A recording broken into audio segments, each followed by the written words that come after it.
your life is on the line and you know that you're on an oxygen tank and they're going to put two in your head, see what you do. Because the bottom line is that me, I'm one person. I can never miss. Guy's not being loyal to you. How could you be loyal to him? Yeah. And whether you're your father or not. So, you know, but it's always been hard because it was my father. The word came down, this guy had to go. You know, we didn't know nothing about him until the last minute. And I liked him. I liked Billy. He was a nice guy, but... Welcome to the show.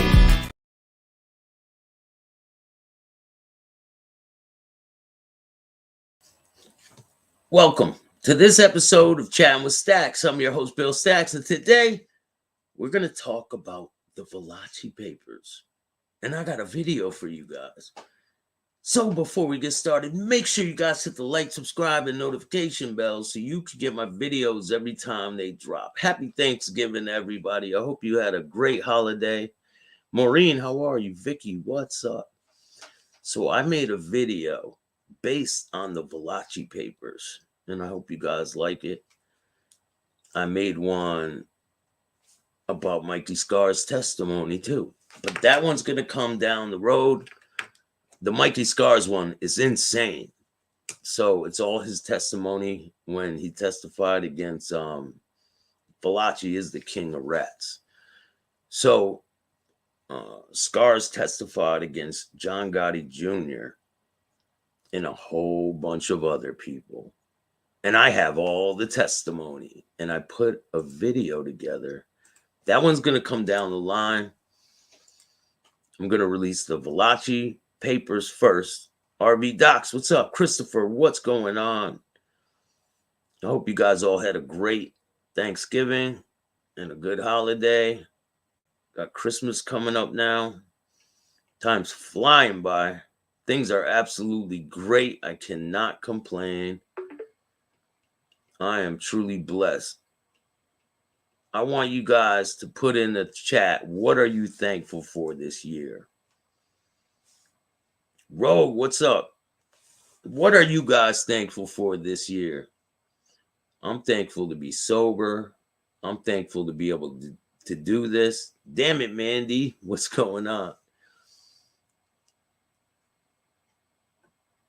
I'm really thankful. Like, I want to trade my life for anything. And it's really weird to even say that, because back in the day, I used to want to be anybody else but myself when I was all fucked up. But things have really changed, and I'm happy in my own skin. So people don't like me, too fucking bad. You got to deal with it, or start your own podcast, and then you can deal with it that way. But I'll tell you this, it's not easy.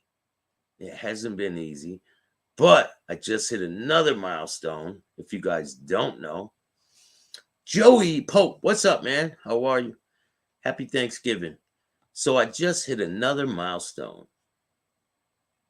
1,200 subscribers on the Reform Podcast. So the Reform Podcast is going to be dropping a whole bunch of episodes. If you guys don't know what that is, it's a show that me and Katrina Michio do. And we talk to ex-prisoners, people that were in prison, people that have changed their life and are doing great things now and are influences in the community. It's called the Reform Podcast. Reform Podcast.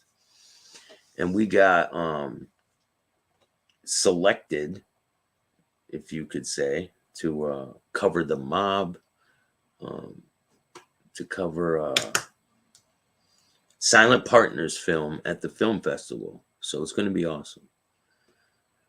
You have, if you woke up tomorrow, the only things you thank God for the night before. Right? I'm thankful I finally got it together, you know. Edwin, what's going on? Happy Thanksgiving, man. Hope you have a blessed day. It was your birthday recently, too. Happy birthday, Edwin. Christopher, what's going on? Christopher Bird said, number one is health. Without good health and a healthy family, forget about it. Definitely, man. we had a great day. It was a good day. I went down to Brian's Angels, go down there, helped out for a little bit, and then just came back and ate dinner with the fam, you know. But I got a good video for you guys tonight. It's the Valachi Papers. So this one's pretty good.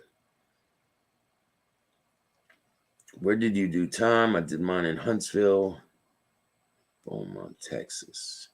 I did Connecticut, man. I did state time in Connecticut. I was in Little Cheshire, Big Cheshire, Osborne, Somers, Enfield, Bergen. I was in Hartford Correctional Center. I was in, let me think. There's a few more. I did the tour around Connecticut, you know. They call it like the tour. I did the tour around Connecticut. It was shitty. But you know, it's always shitty to be locked up. But I could tell you this, that will never happen again. And before, I couldn't say that. I honestly could not say that before because I was always in and out of prison. I always had a case going. I was always on probation, or I'd have to go to court. It was always something. You guys know how it is. But once you get your life together, racked up, Rob, what's going on? Thanks for joining me tonight, man. Happy Thanksgiving. So once I got sober, things really started to change. I think around the two-year mark, things really started to change. And I started to like think different. And now things are just like skyrocketing. It's insane. It feels like all the hard work is starting to really pay off. And I made a conscious effort to myself to make something happen. And I spend all my time making content. And like, this isn't all I do. I do a lot besides just make videos for YouTube. I edit for people. I go all over the country and meet people. It seems like every other week. But hey, it's been great, and I would not trade anything, man. And if anyone out there is struggling, just know you can get sober. You don't have to let that shit ruin your life or you don't have to let it bring you down now. One more day, you can make an effort to try to change things. And it's never too late. I thought it was too late, and it's not. And I'm living proof of that. And if you're struggling, you need help, you need someone to talk to, hit me up. And I'll try to guide you the best way I can. I can't tell you how to get sober. I could just tell you how I did it. But anyway, enough of me. And let's get to the content. Hit the like button, subscribe, hit the notification bell. Let's get into this video. So, the Valachi Papers. This is a good one. There's a lot of information. So when he first testified, again, with the committee, right? He testified in front of the Congress and all this shit. And these are his words, the Valachi Papers, straight up. And where I got the information is in the description of this video. If you want to follow it back, I give credit to where I get my information. And go check it out. But anyway, without any further ado, let's get into it. The poorest family on earth. At least that was the way I felt when I was a little boy. As a boy, I went barefoot most of the time. Never did I receive anything at Christmas time. I believed in Santa Claus and hung my stocking up every Christmas, but never ever found an apple. All I would get on Christmas was being awakened and having my father try to give me a glass of whiskey, which I used to refuse. It was too strong. One night when Elle was about 8 years old, my brother and I were awakened about 1 o'clock in the morning. What woke us was my mother and father were having a fight. It was about a dispossess. At this time the rent was about $7 a month. My brother told me to dress up. He was 3 years older than I, so I dressed up and he took me on Park Avenue around 114th Street. By this time it was about 2:30 in the morning, so we broke into a store. I don't remember what kind of store, but all I know, we took 2 bags of fairy soap. We found the bags in or around the cellar as page 1 returned to top 2, this being a market neighborhood. Potato bags were common. At this time fairy soap was 5c a bar. We went from house to house and sold the soap for 2 bars for 5c. When we knocked at the apartment doors, most of the people knew us. Well, I don't remember how much we made, but I do remember it helped pay 1 month's rent. It was around this time that I earned the name of Joe Cargo. I started to build my own toys. I would get a soap box, put an axle on the end of the box, and I would use 2 wheels from a baby carriage and put one on each end of the axles, and put a screw on each wheel to keep the wheels tight. Then I would use a 2x4 about 5 feet long and put 2 more wheels in front and put a bolt in the middle and put a rope on each end of the front wheels so that I could steer the wagon left or right. I would put one leg in the wagon, sort of kneel in the box of the wagon, and I would push with my left leg to the ground, holding the rope in each hand at the same time with my hands on the box. Most of the time I would go at 116th Street and Park Avenue because it had a steep hill. I would go on top of the hill and come down full speed. If any car or truck was passing by, return to top 3 at the time I was coming down, well, the only thing I could do was to try and go either left or right, and then I might turn over. It's a good thing that at this time there wasn't many cars. Well, anyway, as long as I had a wagon on my hands and it could carry a pretty good load, I started to go for junk with the wagon. By junk I mean brass, rags, iron and things like that. I would go on the west side and do down to the basement apartments and ask the sup if he wanted to get rid of any junk. I started to earn about $3 or $4 a day. I started to get so much junk that I had to use a bigger and stronger wagon. Instead of baby carriage wheels, I started to use wheelbarrow wheels. They were very strong and I could put any amount of weight on the wagon. So I started to pick up a lot of iron as iron started to go up as there was talk about war. Of course, I'm talking about the First World War. Then there was the problem of going to school. Since I built heavy wagons, I started to make about $7 to $9 a day, so I used to stay away from school sometimes. I stood away as long as 30 to 40 days just to make money, and I used to give it all home. Return to top 4. One time I took my kid sister along with me, and this day that I took my sister along was on a Saturday. There was no school on Saturday, but some truant officer happened to spot us on the west side and saw us with a load of iron and rags and everything I could lay my hands on, so he pulled us in and we were brought down to the Aid Society, which was on 23rd Street, New York City, at this time. Well, they let her go home right away and they kept me about 3 or 4 weeks. So now they were very strict with me, as at this time I used to go to PS 172 as it was on the same block I used to live. I must say, since I was going out for junk, we used to eat better. Well, for a couple of years I helped make all kinds of wagons. I even made them for other boys. When I was about 11 years old, I went to the NY Catholic Protectory for throwing a stone at the teacher. I didn't mean to hit her. I meant to scare her, but I happened to hit her in the eye. I felt real bad about it, so I went away for 2 years. I was released from the NYCP and I went right back for another 2 years. This time it was for not going to school, now the second time. Return to top 5. I was there at NYCP in what we called the Aloysius Yard. Let me explain how many yards there were in the NYCP. The smallest yard was called the Infants, the second yard was the Sacred Heart, the third was Aloysius, the fourth yard was St. Joseph, and the last and biggest yard was St. Patrick. Now I made up my mind to be a good boy. I started to keep what the brothers called a state of grace. Meaning if a boy received his communion for 9 months without going to confession, that meant that the boy didn't do anything wrong in those 9 months. I must say that it was hard to keep, but I kept it, but I took plenty abuse. In other words, I was being pushed around whenever we were in the yard. The boys will call anyone who tried to keep a state of grace a sissy. Well, after I kept a state of grace, I got tired of being abused, so one Sunday we came out of the mess hall and I went to do some exercise when one boy came over and tried to chase me away. I got mad and I hit him so hard that he went down. In the meantime, the brother saw it. His name was Bro Lawrence. Well, he blew the whistle, and when the whistle blows you must stand right where you are. That is the rules. Return to top 6. So the boy I hit remained on the floor. Well, I must say I got punished. I had to put my both hands out and he would swing, and if I pulled my hands in, that meant double. They used a bamboo stick with tape around it to hit us boys in the CP. Well, I must say that I was often running from then on. I was ganged up and that meant plenty of trouble. Whenever someone of the gang got in trouble, it meant trouble for me. So I became one of the rough boys at the NYCP, but as I go on with this story I will explain time and again how I was saved in the underworld life, that right now I believe that this state of grace helped me along in the life, at least I believe it, as you will see as I go on, how many times I was saved by near luck. I must say that every time I missed being hurt I thought of the state of grace. I can't confide to anyone, but I think by myself. As I said as I write, I will explain each time that I got saved from being murdered. Well, let me tell you what the CP did to most of us boys. If you went to the CP and you were naive, you can bet that 90% of the boys that came out of there were pretty tough. When I was in the small yard of the NYCP, as I explained, there were 5 different return to top 6A yards in the small yard.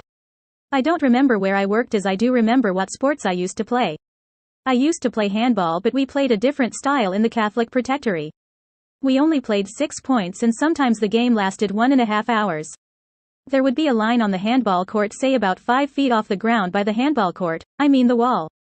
Of course there will be a line on the right and a line on the left, and then when one of the players made 5 points, he would go about 200 feet in front of the court, and the other player will throw the ball to the player in, say we call it outfield, and the player would hit the ball with his hands right or left, whichever way he was used to playing, and he must hit the handball wall above the white line. Of course there would be also a line on the right and left of the wall.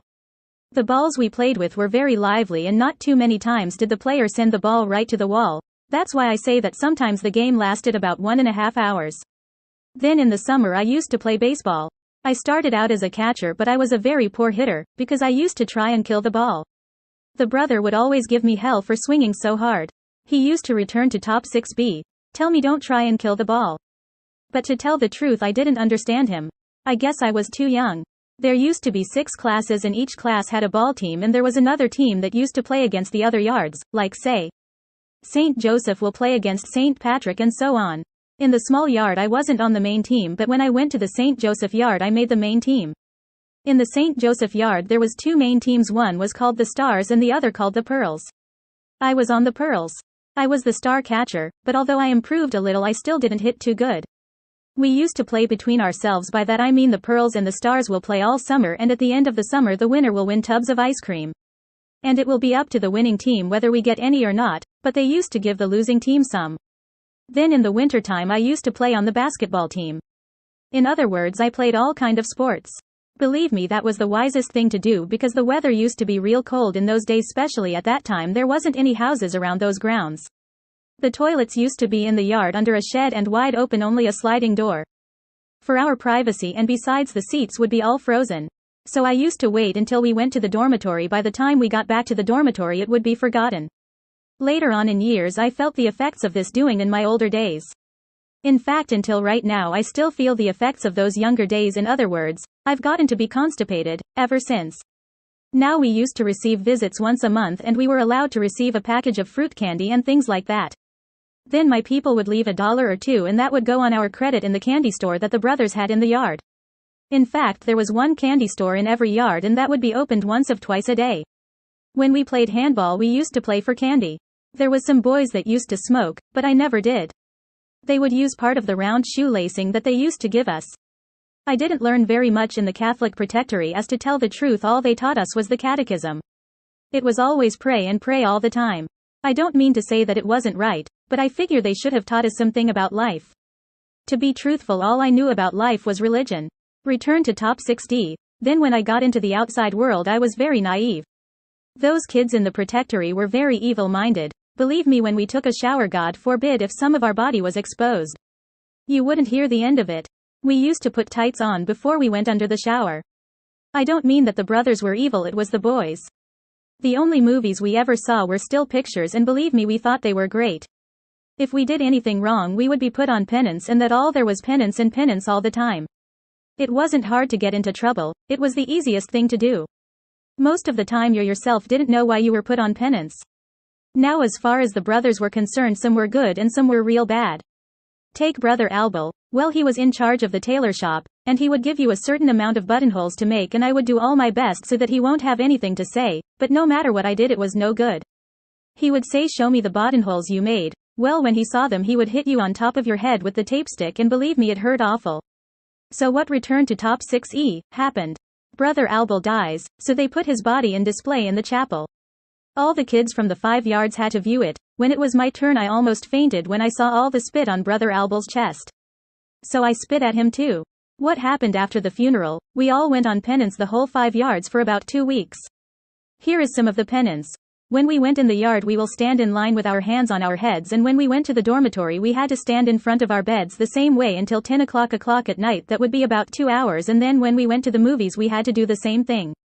They didn't take any of our food away.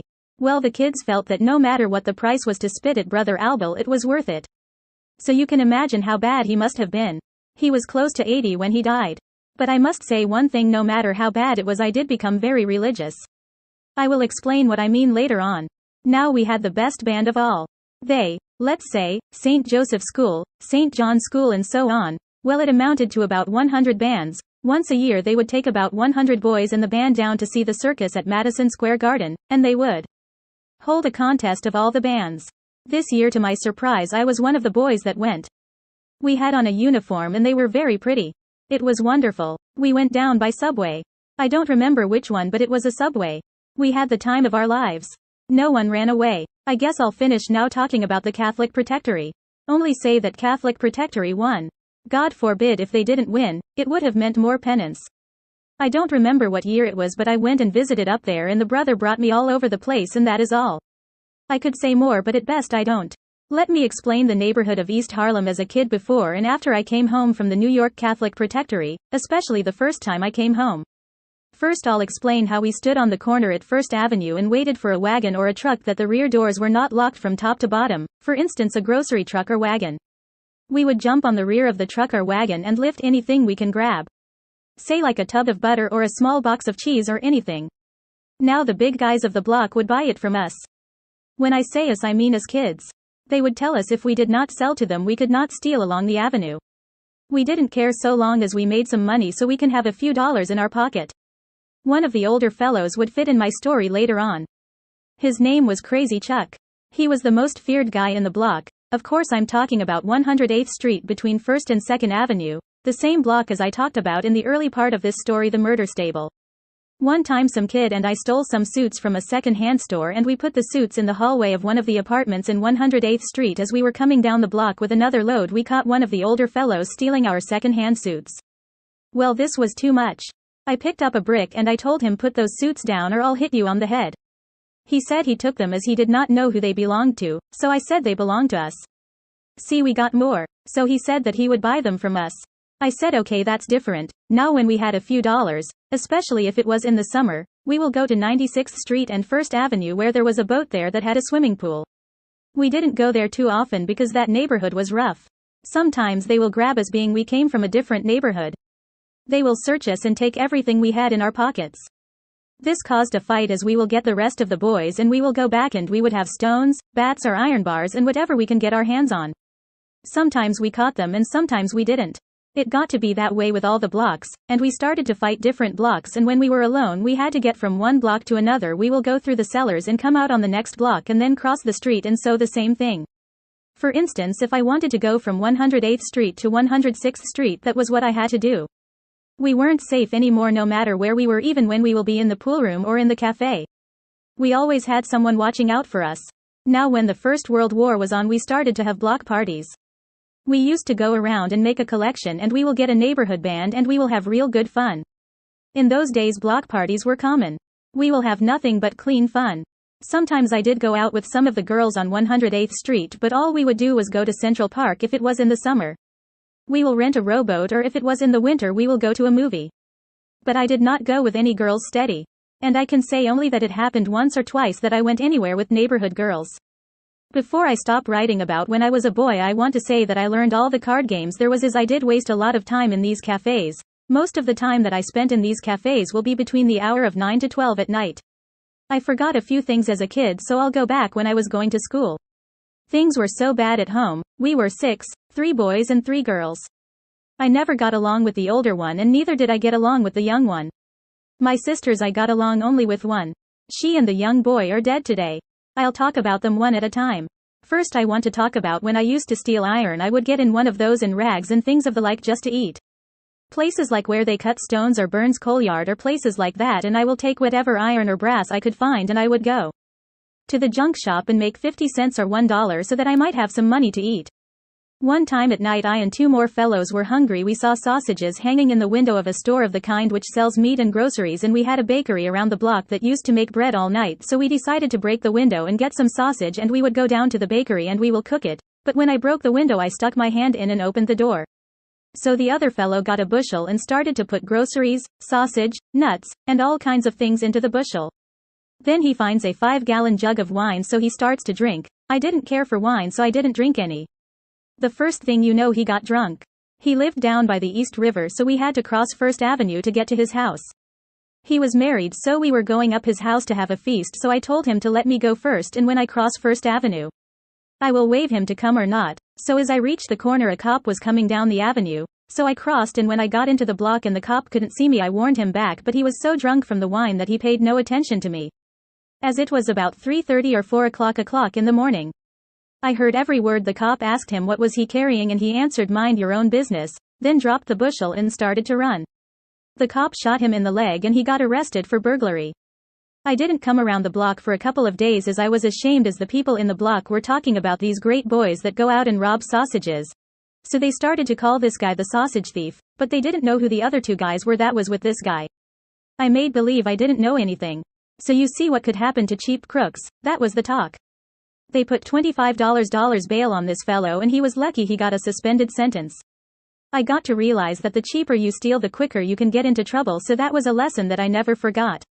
Then I remember that I used to go into an empty apartment and steal all the lead I could lay my hands on. Maybe I would break into a couple of apartments to make a few dollars. All this I'm talking about is to show what a struggle I had and how bad the neighborhood was. Nothing was safe. We used to steal the 50-gallon wine barrel on the people that used to make their own wine. We got $1 a gallon for the wine. All this I'm talking about is when we were kids. That's how we grew up. Sometimes I went on 2nd Avenue and I would break the little side window on a clothing store and I would steal a coat or 2 that were on display. One time we rented a furnished room for $10 a week, I and another fellow. So when the rent came up, we couldn't pay it, so we were walking on 3rd Avenue and we noticed a clothing store and the owner had his back turned, so I went in and took an armful of suits, which were about 10 suits. As we were walking down 112th Street towards 2nd Avenue, 2 cops saw us carrying the suits as they were walking toward our way. We dropped the suits and we started to run. I got caught and the other fellow got away. I got a suspended sentence on this rap. Everything I talk about these cheap burglaries is between the age of 8 to about 16 and a half. I'm writing everything I can remember. Of course, I could never remember everything because I certainly robbed a lot of stores, all kinds of stores. There was an oil store on the corner of 108th Street. I must have robbed it 3 times, and on 1st Avenue, 108th Street, there was a dry goods store. I robbed this store about 3 times. Most of these stores had bars, so I used to get the fire escape ladder from the building and put it behind the store window, and I would force the bars apart with a 2x4. I would take some cheap piece goods and then sell it to the women in the block. Anything to make a few dollars, but I would not fool around with any stick-up. I had too much sense for that kind of stuff. There was a pants store on 2nd Avenue. I was making a hole from one store to another through the wall when all of a sudden, I heard a tap coming from the pants store telling me to go away. I thought that was very nice of the guy. He could have called the cops instead. I don't know if he knew that it was me. So I went in there and bought a cheap pair of pants just to see if he would tell me anything. Sure enough, he told me about it. He was telling me about some fellows were trying to break in the other night. He said he could have called the cops, but he figured that it was some kids from the neighborhood. So I told him it was nice of him, and I told him that they won't try to rob him anymore, so we became good friends after that. And his daughter used to smile at me all the time, so I spread it around the neighborhood and told the burglars I knew not to try and rob that store. Besides, I told them that they lived in back of the store. I never used to go out with any of the girls around the block. I didn't intend to get married, so why bother? If I wanted to play, I knew where to go without getting married. Some of the girls used to tell my sister what a stuck-up I was. Not a stuck-up, it was just that I had a bad name as a burglar, so I was ashamed, not stuck up.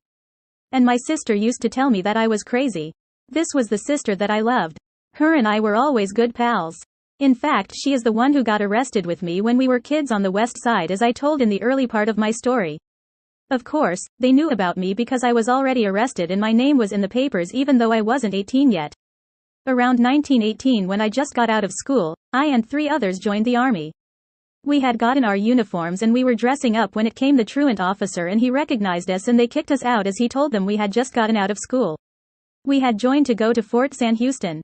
Whatever we were going to do there, I don't know, but I was only 15 years old. Maybe if they had accepted me, things might have been different. So they told us to come back when we were of age, so I told him try and get me. I was disappointed. Aussie wanted to get away from everything. The war didn't last long. Since the time we tried to join, maybe about 6 months. At this time as a teenager, I was hanging out in the cafe in the block. I didn't start hanging in pool rooms, not yet. I'll tell about that later. In this cafe we would hear lots of stories as most of the owners were old-timers and knew most of the gangsters of the old days. I knew most of the names of the gangsters of the old days. I don't care to mention them because I didn't like what they were doing. These are some of the rackets they were in. They would shake down the pushcart peddlers. No wonder my father used to pay $1 a week. He used to tell me that he was broke because of Sharky, the one who got killed in the cafe I told about in the early part of this story. Another racket they had was some kind of a game. Most of the time they were at LLLTH Street and First Avenue. It was some kind of a fish game. They would have 3 small boxes and the red fish would be attached to one of the small boxes and the guy would play with his hands, and when he stopped the player would have to guess and pick which box would have the fish. They had so many busters around no one knew whether they were players or busters, but anyway this was the racket they were killing themselves. At least this was one of the important ones. I didn't learn about the artichoke racket yet, but I will tell about it later. Now another racket that the boys didn't like was the women racket. If any of these old-timers would have survived when I got older, I think that I would have given them a beating. But none survives, only 1 or 2 good ones. I'm talking about the mobs before our time. This will cover the years between say 1908 through 1919. Another racket they had was a shakedown on poor businessmen. If a businessman was known to have money, first they would write him a letter telling him that sometime in his early life that he had raped a girl, and they would put an age on the girl, say that she was 8 or 10 years old. They would tell him that the girl had moved away but now she is back. After a few letters they would have someone contact him that knew him. This fellow would tell him the best thing to do would be to pay because he could not afford the scandal.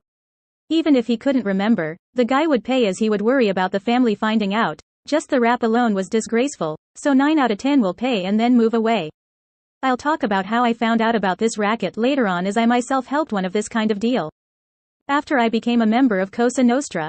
By writing this kind of information is to explain how the underworld from cheap doings and how they climbed to the times of today, and how the Americanized underworld in the Italian-born mobsters thought. The Americanized usually stole for their money, where the Italian-born, since he is a kid, he has racketeering on his mind. That's why I'm explaining the best way I can. The Americanized feels that he is taking a chance for his money, where a greaseball, Italian-born, wants to racketeer, even the Americanized crooks. I guess I explained myself the best way I can. I don't want anyone to think that I'm protecting myself as a good one. I'm only explaining why we do not get along with the greaseball. In our hearts we don't care for one another. When I came home the second time from the Catholic Protectory, I went to PS 83. I don't remember the exact year I came home, but I'm sure it was between 1917 or 1918. I'm more sure that it was 1917. Well, anyway, my father got me a job with him. It was a job after I came from school. I think I was earning about 50 cents an hour. Sometimes I worked until 9 o'clock at night. It was a filthy job. It was what is known as the city dump. In other words, when the city wagons dump the garbage, we the workmen will sort out rags, bottles, brass, bones, paper, or anything that can be used. You can imagine how the dust and ashes got in our lungs. Then my job was changed. I was to carry the bushels full of junk. When I was finished with the bushels, then I will carry the used paper, which was put into mattress cloth, on my back. The reason why my job was changed was because I was young. It was dangerous because I had to cross from the scow to the dock, and they had a plank from the scow to the dock. Most of the workmen were old, so they would be slow in crossing from the scow to the dock. Besides, most of the men didn't know how to swim. When I was 15 years old, I got my working papers and I got out of school. Now I had a full job on the dumps. I had to get up at 5 o'clock in the morning.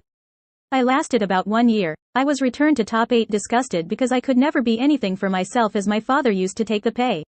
I mean my pay. I'm sorry, I must say that he used to trust all week buying whiskey for himself, so at the end of the week he had to pay. So there used to be more fights at home. Now I must tell you how I lived. In my bedroom, which was a cold flat, no hot water, and the toilets in the hallway. We used to bring home wood and used coal that we got from the dumps. We packed it all in my bedroom. For sheets, my mother used old cement bags. They were sewed together and made sheets out of them. So you can imagine how rough they were. I was going out with a girl that lived across the street. She lived on the top floor, I lived on the ground floor, and we lived next to the famous murder stable at 108th Street, 1st and 2nd Avenue. She could look right in the house when the light was on, and when she told me that she saw me the night before going to bed, I used to get a heart failure because I felt guilty of the filthy house. I must say these things or the reader won't understand. As I was working about a year, as I said before, I went in a burglary up in the Bronx. Well, that was the first job I went on since I came home from the NYCP. I got arrested that night. We robbed some kind of a store. I don't even remember. All I know, when we were going up to the LA, policeman stopped us. I mean, the other fellow name was Buck. He found coins on us. They were wrapped and they had the store name on the wrapper, and we were held in small bond, and my people got me out within a couple of days. I don't remember what happened in this case, but I do know I did no time for it. I went back to work with my father for a couple of months. Then I remember I got my chauffeur license and I got a job driving a big sightseeing bus that was during the summertime. This job lasted about 2 months. Then I got a job delivering furniture. On this job I was driving a small truck. This job lasted about a month because the regular driver came back as he was sick, and he was working for this furniture store for a long time. Then I got a job in a fur factory and I lasted 3 days as the job I had. Other workers were telling me that it was a job that if you don't be careful I will develop the con. TB, that's all I had to hear. I quit within 3 days.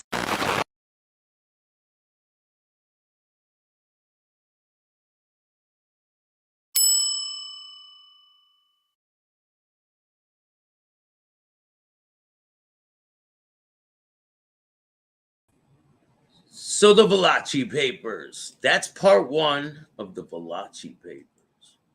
And this is his words. So he's explaining his background and where he came from, what it was like growing up. And it gets deeper and deeper. And he tells like how he fell in with all these guys.